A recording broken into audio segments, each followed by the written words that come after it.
escuchado yo que la democracia es la mejor solución, sin ser la mejor, de gobernar. Fue mejor que Bueno, la monarquía, mejor que el feudalismo. sí, claro. Es la ¿Llegaremos a frase. un sistema mejor, un sistema mejorado, o nos quedaremos con este? ¿Cómo lo ves tú? Mira, es la frase de Winston Churchill, ¿no? La democracia es el peor sistema posible con excepción de todos los demás. Que como todas las frases de Churchill son una ironía de gran humor negro, ¿no? Uh -huh. Sin duda, la democracia responde a un determinado estadio de la evolución política de las sociedades, ¿no? Y frente a lo que han sido fórmulas anteriores de gobierno, representa un progreso, ¿no? Y un crecimiento de la civilización. Yo creo que la tecnología nos va a hacer desarrollar formas de democracia más perfeccionadas. ¿Cuál es el problema básico de la democracia en mi concepto? Puedo estar Uh muy -huh. equivocado, pero te doy mi punto de vista. Yo creo que el problema básico es el problema de la representación, por lo menos de la democracia ahorita en el siglo XXI. Es el problema de la representación. La democracia clásica se ha basado en la idea del representante, ¿no? Es decir, que los electores eligen un representante, que puede ser su presidente, su legislador, ¿no? Pero su alcalde, su gobernador. Pero la idea de la representación, directa o de estilo americano, indirecta, ¿no? Uh Pero -huh. hay esta idea de que la democracia funciona por el representante. Con el desarrollo de las tecnologías de comunicación contemporáneas, uno piensa, o podría pensar con gran facilidad como yo, que vamos a ver en los próximos 20 años una disminución de la importancia del representante y un curioso regreso, por ejemplo, a las políticas de consulta y de referéndum general de estilo suizo. ¿Por qué? Porque hoy día muy fácilmente te ponen un app en tu teléfono y Uh tú puedes -huh. votar con tu firma digital y con todos los mecanismos de seguridad que sean indispensables. Y tú podrías hacer una consulta directamente al pueblo en su jurisdicción, por ejemplo, para hacer una obra pública, como se hace en Suiza, en algunos cantones todavía a mano alzada, que se reúnen el domingo a votar, si que van a hacer el puente o no van a hacer el puente. Porque claro, el problema no es el puente, el problema son los impuestos, la plata para hacer el puente. Y Uh los -huh. suizos, que son muy conservadores, digámoslo de cierta manera, ¿no? Ellos toman la decisión de si se hace la obra pública o no. Yo pienso en un mundo digital, en un e-government, Uh -huh. donde vas a tener una comunicación muy cercana del gobierno. Cada ciudadano puede tener perfectamente su página con su número de identificación, donde recibe las notificaciones, desde una falta de tránsito hasta la notificación de los impuestos, o una demanda que pongan en contra de él por un problema contractual o familiar. Yo creo que el Estado va a tender a convertirse en una página web y vamos a tender a una reducción del Estado, porque es prescindible. La Total. tecnología nos va a proporcionar mecanismos por los cuales los ciudadanos, como en una red social, podemos interactuar libremente, ¿no? De una manera muy barata y casi instantánea. De tal manera que lo que va a suceder es que la crisis de representación, que ha sido el gran problema de la legitimidad política en los sistemas democráticos, va a ir evolucionando hacia, va a encontrar una evolución en los sistemas tecnológicos que nos van a permitir contar con mecanismos de votación generales, más confiables, casi instantáneos y muy baratos, de manera que pueda uno apelar a la democracia directa y solucionar muchos problemas que hoy día se traban con la representación. A la hora que eliges un presidente, el presidente hace lo que le da la gana, por Sí. 5 años, por 4, hace lo que le da la gana. ¿No es cierto? El presidente es muy poderoso. Claro, hay otros países donde el poderoso es el primer ministro, Uh -huh. cierto. Pero piensa tú en el presidente de Francia, no solo en el presidente de Estados Unidos, ¿no? Uno generalmente piensa en el presidente de Estados Unidos, que es poderosísimo. El presidente de Francia es casi un dios. Nadie puede cuestionar las decisiones del presidente de Francia. El presidente de Francia está protegido por la razón de Estado desde Richelieu, y el presidente de Francia, oye, hasta borda en la bandera de Francia sus iniciales. Es un monarca, es poderosísimo. Ahora, en Alemania no, es el Uh primer -huh. ministro, pero es un equivalente. Es decir, la señora Merkel tiene más poder que el presidente de Francia. Y es una primera ministra. Yo no tengo duda que la señora no tiene fuerza atómica porque no quieren los alemanes tener una fuerza atómica, esa es la única diferencia, pero yo estoy seguro que la señora Merkel tiene sobre Alemania un control mucho mayor que el señor Macron sobre Francia, y es una primera ministra. La democracia va a ir evolucionando. ¿Y Yo cuál es creo tu que hay gusto? ¿El gusto tuyo va más por una democracia más presidencialista, más parlamentaria, más a nivel Bueno, yo suizo, creo que aquí donde... tiene que haber mucho, sí, tiene que ver mucho la tradición y la cultura de cada país, ¿no? Como decía Borges, ojalá fuéramos todos como Suiza, donde nadie sabe el nombre del presidente.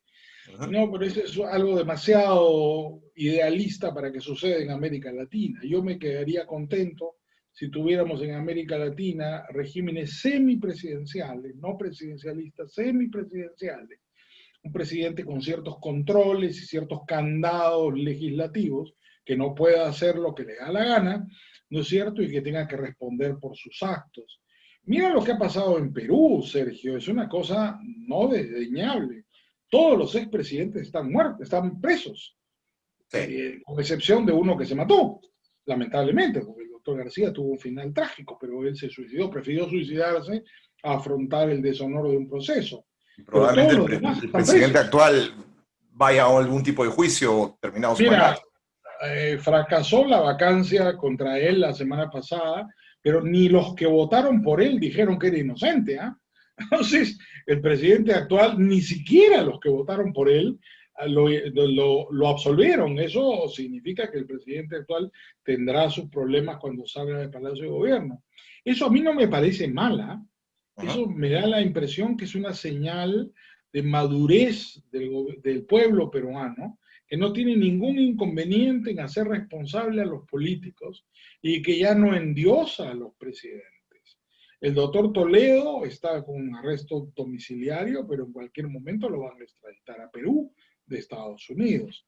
El comandante Humala está libre por decisión del Tribunal Constitucional, pero estuvo en prisión preventiva un año por lo menos y está sometido a juicio. Alberto Fujimori condenado. Pedro Pablo Kuczynski en arresto domiciliario. Y Alan García se suicidó. Ya no quedan más. Entonces, yo creo que hay pocos países en el mundo que puedan decirte que todos los presidentes están en la cárcel, por lo menos los vivos, No, ¿no? Y eso no creo creo que que lo tiene haya. su significación. Yo creo que no lo hay y creo que tiene su significación, creo que es importante. Creo que es un ajuste de cuentas de los peruanos consigo mismos. Ojalá, ahora veo no sé si estás viendo las noticias acá, pero hay una especie de algarabía, de entusiasmo por las candidaturas. No creo que Impresionante. ya van en 30 precandidatos, una especie de locura también, que tiene que ver con una primavera democrática. Creo que lo que hemos terminado, ¿no? Después de este periodo lamentable del presidente Kuczynski, que terminó siempre complicado y nunca se disolvió, digamos, en el camino, lo que hay es una especie de algarabía democrática con un montón de candidatos jóvenes y nuevos. De manera que vamos a ver a quién eligen los peruanos. En abril es la primera vuelta, creo que habrá segunda vuelta de todas maneras, hay demasiados candidatos. Ojalá que no haya fraccionamiento de votos parlamentarios, que por lo menos sean unas mayorías estables, que ha sido el gran problema de la elección del 2016, y en eso tendremos pues algunas expectativas políticas importantes, ¿no? Porque hay algunos candidatos liberales o cercanos al liberalismo por primera vez en nuestra historia, Primera ¿no? vez. Antes de entrar al Perú, me gustaría hacerte una pregunta de Chile. ¿Por qué crees que un sistema que funcionó y que era la envidia del resto de los países latinoamericanos, hoy día sea tan cuestionado y se pretende cambiar una constitución, hasta ahora no sé para qué, y la izquierda Sí. ha agarrado fuerza nuevamente, a pesar de que los gobiernos de Bachelet no fueron buenos, No. pero tienen, están ahí. O sea, es muy probable que aquí a un mes tengan nueva constitución. O sea, la situación se encuentra muy complicada. ¿Por qué crees que ocurre eso? ¿Es verdad? Mira, Y déjame terminar con la pregunta, es decir, para ampliarla un poquito. ¿Crees tú que lo que decía Gramsci, por citarlo, de que se está haciendo ese trabajo socialista en las aulas? y se está vendiendo ese socialismo ideal en las aulas, y estas personas, estos jóvenes que hoy día están en las calles, quienes promueven esta nueva constitución, ¿han sido influenciados desde sus aulas? ¿Crees tú que va por ahí? Mira, creo que es un problema educativo, pero creo que es aún más complejo que eso. Y yo tengo una gran pena por lo que pasa en Chile, porque por supuesto creo que hicieron las cosas muy bien y no merecían encontrarse en la situación política en la que están. Pero creo que hicieron algunas cosas muy mal. Y yo he sido testigo de eso y varias veces he tenido discusiones, inclusive con algunos exministros, Harald Beyer, que fue el único ministro censurado, además ministro de Educación, el único censurado durante la democracia, gran amigo mío, sobre la reforma educativa en Chile. Yo creo que el problema en Chile, te lo voy a poner en términos bien peruanos, el Ajá. problema de Chile es que no hay un César Acuña. ¿Ya? Ok. Ahora permíteme desarrollarte la idea. Chile, cuando hace su gran reforma del Estado, ya tenía una tradición de una educación muy influenciada por el modelo germánico, alemán. Ujú. En lugar de democratizar la educación, la elitizó. Me explico. En Chile no cualquiera puede ir a la universidad. Decidieron los chilenos, conscientemente, porque querían además mejorar su sistema educativo y tener un sistema de gran calidad para producir buenos profesionales, fomentar la investigación científica, que ellos debían ser muy exigentes. Y adoptaron el modelo alemán del denominado Abitur, es decir, un examen único en todo Chile, igual para todos los chilenos, puesto por el Estado, que te daba una calificación determinada al término de tus estudios del colegio. Ajá. Y en función del puntaje de tu abitur, cada universidad establecía a qué carreras podías asistir. Te pongo un ejemplo absurdo. ¿Ya? Digamos que el abitur tú sacabas 100 y querías ser médico, y la católica o la de Chile te decían, no, mira, si quieres ser médico tenías que haber sacado 120. Entonces no puedes ser médico. Con 100 puntos, ¿qué puedo ser, señor? Ah, mira, kinesiólogo, porque te da para 100. Entonces, le expropian a los jóvenes sus sueños, Su le libertad de expropian a elegir. los jóvenes su futuro. No pueden decidir, es decir, ¿para qué se hicieron las reformas? Para que Chile progrese. No progresó, pues. Enriqueció a alguna gente, pero la clase media nunca pudo cumplir su sueño, nunca pudo educar a sus hijos como hubiera querido educarlos. Te pongo el paralelo de qué pasó en el Perú en el mismo periodo, y esto fue clarividente. En el tiempo de Fujimori, Carlos Boloña propone la ley de educación superior privada. En el Perú, una sociedad anónima es dueño de una empresa, en Chile eso es imposible. En el Perú, las universidades pueden ser con afán de lucro, en Chile eso es imposible. Claro, después de 20 años, en Chile ves lo que ves, ¿no es cierto? Se elitizó la educación y todos los chicos que se quedaron sin estudiar son los que tiran piedras, porque Ajá. sencillamente el sistema no les ofreció un futuro. En Perú, ¿qué pasó? Bueno, apareció la Universidad César Vallejo, las peruanas, la San Ignacio de Loyola, decenas de universidades privadas, que es verdad, no serán unas grandes universidades, algunas privadas lo son, de gran calidad, pero la gente pudo estudiar y pudo realizar sus sueños. Claro, el mercado no valora igual el título de abogado de una universidad que de otra, pero eso ocurre en todas partes. Si tú Ajá. vienes con un título de abogado de Harvard, no da lo mismo que ser abogado de un community college en Nebraska. Eso es igual en todas partes del mundo, también en la Sorbona, como una universidad de provincia. Nunca va a ser valorado igual el grado de dificultad de la enseñanza y la calidad de la universidad a la que ingresas. Pero hay libre competencia. Pues en el Perú no se rompió los sueños de la gente que quería estudiar. Y yo conozco, he tenido la suerte de que me inviten a dictar clases y conferencias en muchas universidades privadas nuevas. Y he visto con gran satisfacción la enorme cantidad de jóvenes estudiando con esfuerzos y sacrificio. Y muchos de ellos, cuando tú lo conversas con los estudiantes, que son siempre muy amables y muy cariñosos, muy abiertos al diálogo, te cuentan, porque yo he escuchado casos de chicos y chicas que son la primera persona de su familia que ha estudiado una carrera.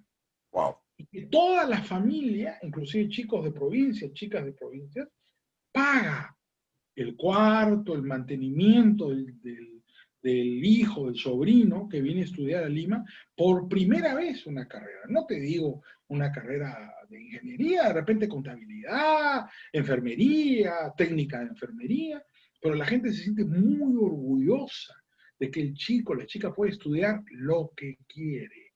En Chile no puedes estudiar lo que quieres, puedes estudiar lo que el gobierno quiere.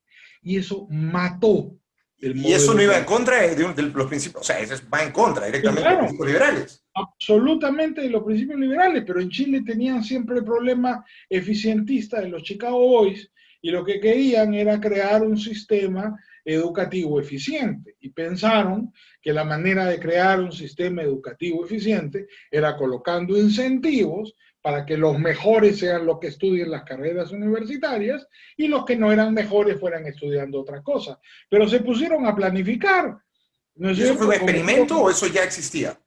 Ya había una tradición, ¿no es cierto?, en los liceos chilenos, si Uh-huh. bien el liceo es básicamente francés, había en los liceos chilenos una gran influencia en la tradición educativa alemana. Pero con Pinochet se estableció rígidamente, además, con supuestos democráticos, ¿no? Porque se decía, oye, en Chile la educación es libre, tú puedes ir al colegio caro o público, al que tú quieras, pero todos son tratados igual por el Estado.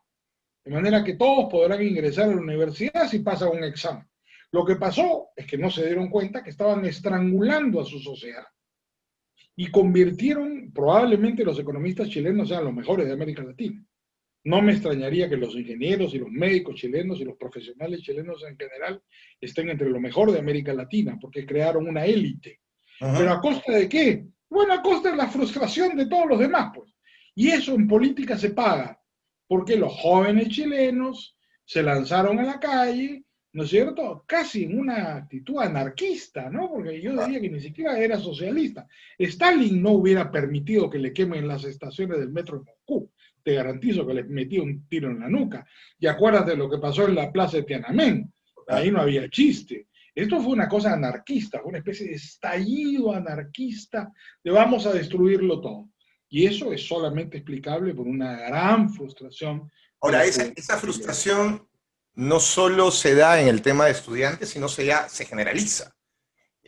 Los pensionistas comienzan a despotricar con el sistema de las FP, por ejemplo, Sí, un sistema copiado en el Perú.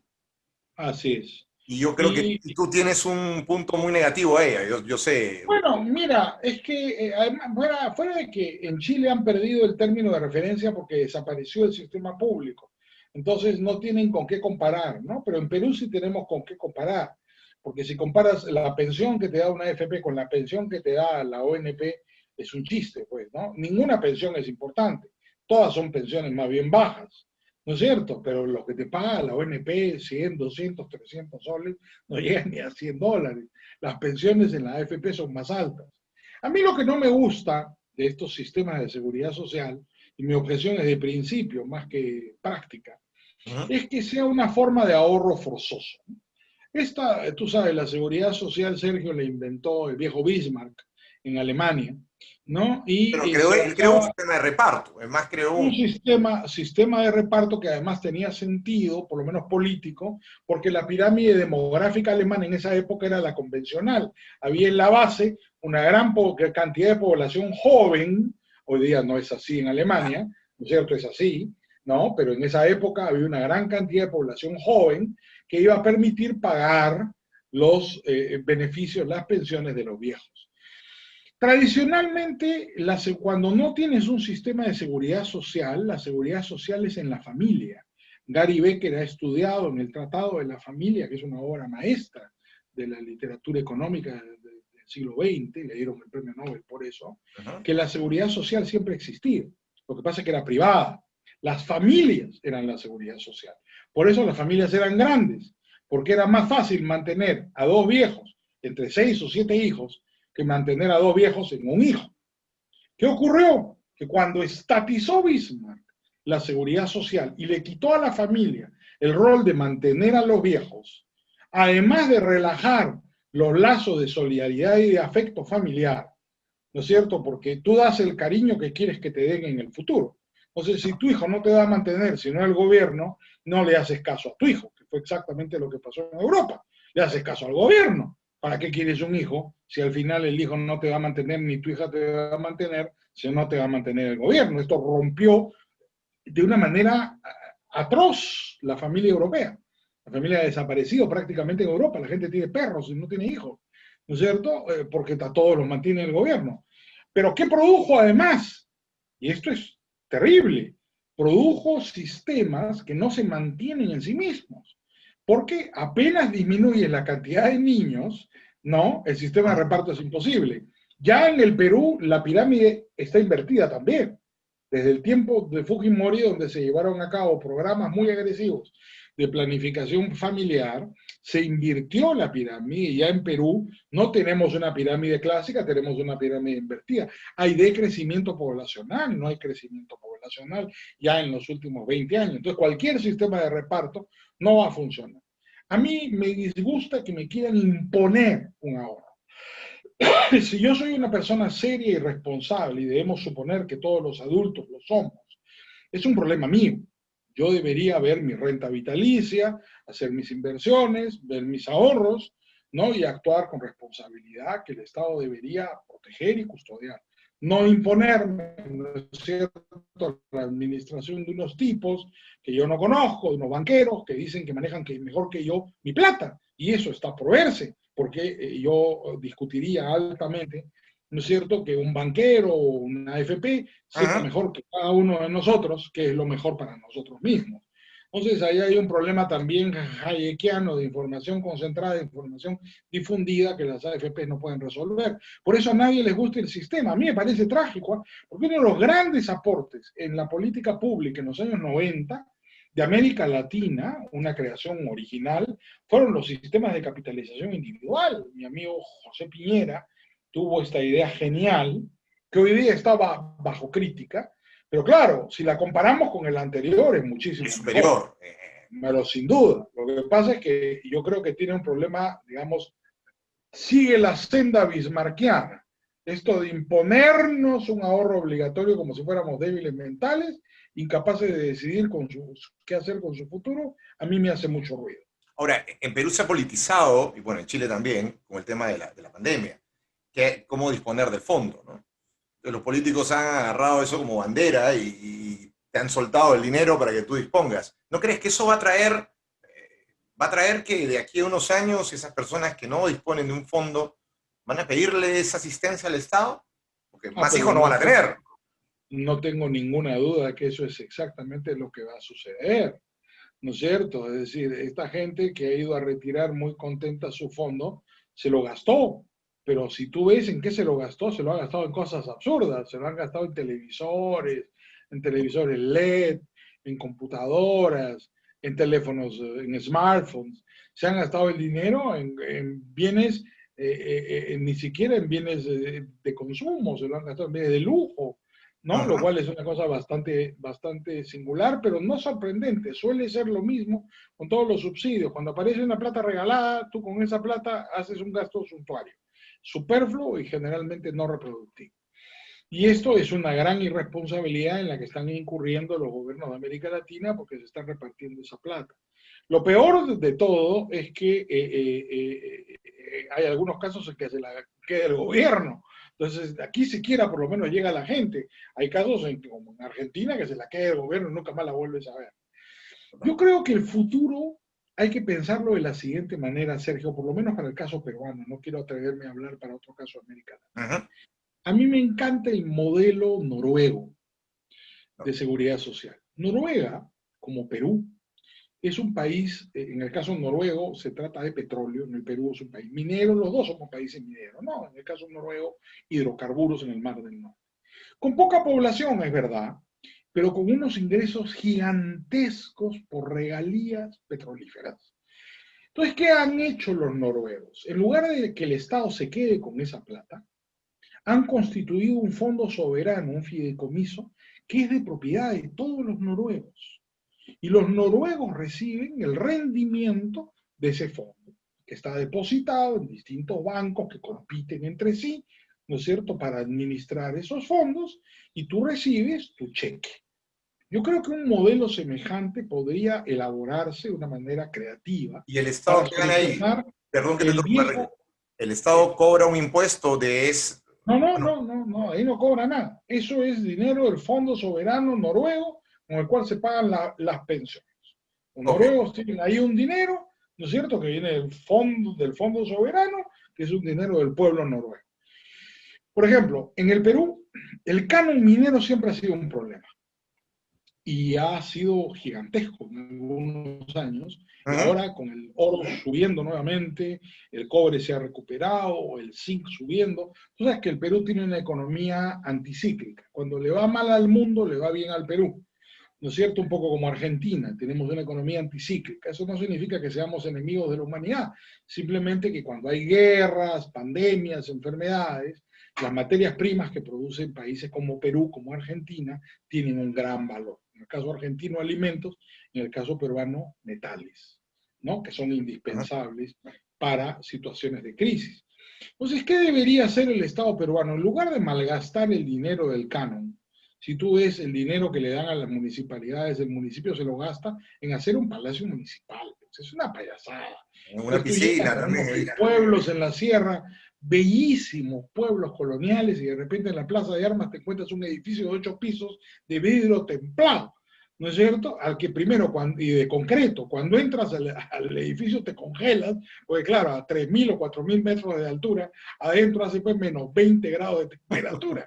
No es un edificio para eso, pero la gente ha malgastado el dinero porque hay mucha corrupción, ¿no? Yo creo que debería esto, ojalá que el nuevo gobierno lo haga, discutirse la creación de un fondo soberano del Perú, con todo el dinero del CAN, y que ese fondo vaya a financiar las pensiones. Entonces, que cada peruano reciba su participación en ese fondo, si quieres tú igualitaria, ahí nos ponemos socialistas, ¿no es cierto? Una participación igualitaria a todos los peruanos, ¿no? Y que vayas tú recibiendo, tú, en función de ese fondo, el crecimiento de ese fondo, tu rendimiento, tu participación, que puedas retirar a partir de una determinada edad, y es tu dinero, no te lo han quitado, no te lo han sacado del bolsillo, es parte de la riqueza natural del país, que es por definición además una riqueza no renovable.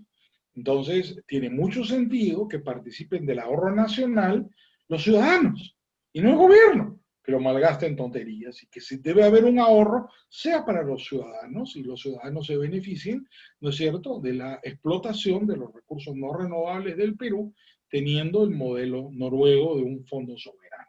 Puede Ahora, haber matices, puedes permitir un grado de participación del ciudadano a partir de cierto momento en las decisiones de inversión de la parte del fondo que le corresponde, puedes hacer cualquier tipo de combinación. Y de esta manera creo yo que es posible construir un sistema alternativo al de las AFPs, que es demasiado mercantilista para mi gusto, donde los ciudadanos tomen decisiones de una manera más autónoma.